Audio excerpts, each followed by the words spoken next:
Hi అండి, అందరు బాగున్నారా? మీరందరూ బాగుండాలి, మేము కూడా బాగున్నాం ఫ్రెండ్స్. చూడండి, అదే బ్లౌజ్తోనే ఇంత చక్కటి కటింగ్ అయితే మనమైతే చేయడం జరిగింది. సో ఇవన్నీ చూడండి, ఇలాగా అన్నీ రెడీ చేసుకోవాలండి. ఏ పీస్కు ఆ పీస్కే ఆల్రెడీ కట్ అయి ఉన్నాయండి. సో మనకిచ్చిన పీసును మనం అలా కట్ చేసాము. అదే బ్లౌజ్తోనే ఎంత చక్కగా ఏ మడత వేసుకున్నాం అనేది అయితే చూసేద్దాం ఫ్రెండ్స్. ముందుకి ఫ్రెండ్స్ చూడండి, ఫస్ట్ అయితే కూర సైడ్ నేనైతే మడతేస్తానండి. కూర సైడ్ ఈ విధంగా వేస్తాను. ఇలాగ నీట్గా అనుకోవాలండి, క్లాత్ అంతా కూడా స్టోరేజ్ లేకుండా. ఇక్కడ చూడండి, మనకైతే ఆది బ్లౌజ్కు చంక సైడు అటు చివర్ల ఇటు చివర్ల ఇలా పట్టుకోవాలండి. అది ఎంతవరకు వస్తే అంతవరకే సరిపోతుందండి. నేను ఇక్కడ పెట్టానండి, ఏడు చూడండి గుర్తుకి ఇలా పెట్టి ఇట్లా కటింగ్ చేస్తున్నానండి. మీరైతే స్ట్రైట్గా ఒక లైన్ అయితే డ్రా చేసుకోండి. క్లాత్ విప్పి మళ్ళీ ఇలాగ మధ్యలోకి హోల్డ్ చేసుకోవాలండి. చూడండి, ఇప్పుడు మనమైతే బ్యాక్ పార్ట్ కొలుసుకున్నాం కదా, అంత మందమే ఆ మడతను ఇటు ముందు దిక్కేసుకోవాలండి. బ్యాక్ పార్ట్ చిన్నగా ఉంటుంది, ముందు పార్ట్కు ఎక్స్ట్రా క్లాత్ అంతా ముందు పార్ట్లో ఉంటుంది. చూడండి, కొంచెం చక్కగా అనుకోవాలండి. లేయర్స్ అన్నీ కూడా నీట్గా ఒకలాగా ఉండాలో చూసుకోవాలి. చూడండి, బ్యాక్ పార్ట్ని మళ్ళీ కొలిసాను, ఎందుకంటే మనం మడతేసే టైంలో ఏమైనా ఎక్కువ తక్కువ అయితే మళ్ళీ ఇప్పుడే సవరించుకోవచ్చు, మనం షేప్ బెల్ట్ కట్ చేయకముందే. చూడండి, ఇప్పుడు బరాబర్ వచ్చింది. ఇప్పుడైతే నేను చూడండి షేప్ బెల్ట్ అయితే చేస్తున్నాను. కొలత బ్యాక్ పార్ట్ కుట్టు వదులుకొని మీద కుట్టు వదులుకొని ఇలాగా షేప్ బెల్ట్ షేప్ తీసేసుకోవాలండి. ఇలాగా దానికి ఉన్నదాని అంతా కొలత పడితే సరిపోతుందండి.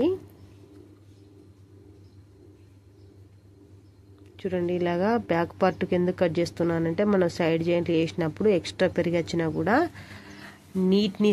నీట్గా ఒకంతే కనబడుతుంది వచ్చేలా చూసుకోవాలి.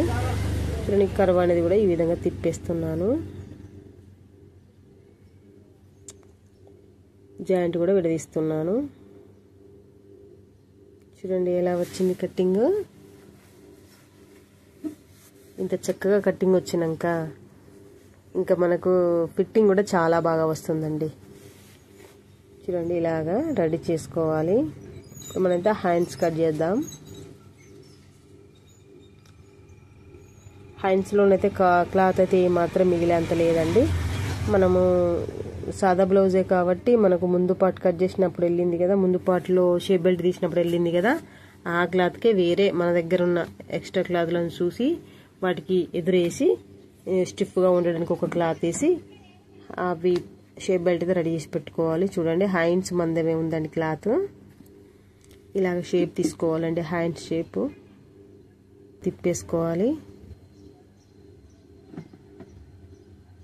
ఇలాగ నీట్గా తీసేసుకోవాలండి. ఇక్కడ నేనైతే చూస్తున్నాను, మనం ఆది బ్లౌజ్ ఉంది కదా, చక్కగా కొలతలన్నీ తీసుకుంటూ చూసుకుంటే సరిపోతుందండి. పర్ఫెక్ట్గా ఉండాలి కదా, సేమ్ టు సేమ్ వచ్చేలా చూసుకుంటున్నాను.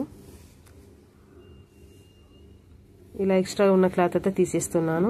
మనకు కొంచెం చంక పేవులు కొంచెం అంతా పడతాయండి. ఇక్కడ పంపకం మందం 1 ఇంచు మందం నేనైతే కార్డ్స్ ఇస్తున్నాను. అదే మనం మలిచి పంపకం చేసుకోవచ్చు. లూజ్ గుడ్డేసి దానికి పంపకం చేసుకుంటే సరిపోతుందండి. చూడండి, మనకు సైడ్ జాయింట్లు పడతాయి అన్నాను కదా, చంక సైడు, వాటికి సంబంధించిన క్లాత్ మన హ్యాండ్స్ తీసేటప్పుడు ఉంది కదా, అందులో దాన్నే ఇలాగ వేసుకోవాలండి. చూడండి, ఇంత చక్కగా వచ్చినాయి.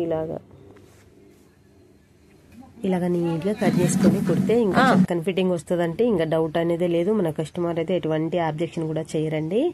సో ఫ్రెండ్స్, నా వీడియోకి ఒక లైక్ చేయండి, నా ఛానల్ని సబ్స్క్రైబ్ చేసుకోండి ఫ్రెండ్స్. చూడండి, నేను కట్ చేసిన పీసులన్నీ కూడా మనకు ఇందులోనే ఉంటాయి కదా, వీటిని జాయింట్ చేస్తే సరిపోతుందండి. చక్కని బ్లౌజ్ అయితే వచ్చేస్తుంది. చూడండి, నేను ఎక్కువ కట్ చేసినప్పుడు వెళ్ళిన పీస్ అండి, దాంట్లోనే క్రాస్గా కట్ చేస్తే మనకైతే గల్లా బెల్ట్కి సంబంధించిన పీసులు అయితే వచ్చేస్తాయి. ఇప్పుడు నేను పెట్టేది షేప్ బెల్ట్.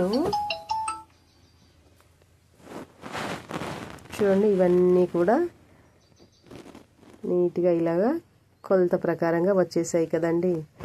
మనకైతే ఎటువంటి టేప్ కొలత లేకుండా చక్కగా ఆది బ్లౌజ్ ఉంటే సరిపోతుందండి. చాలా చక్కని కటింగ్ అయితే వస్తుంది ఫ్రెండ్స్. చూడండి, ఇలాగ నీట్గా అన్నీ రెడీ చేసుకోవాలండి. ఇందులోనైతే షేప్ బెల్ట్ తీస్తాను.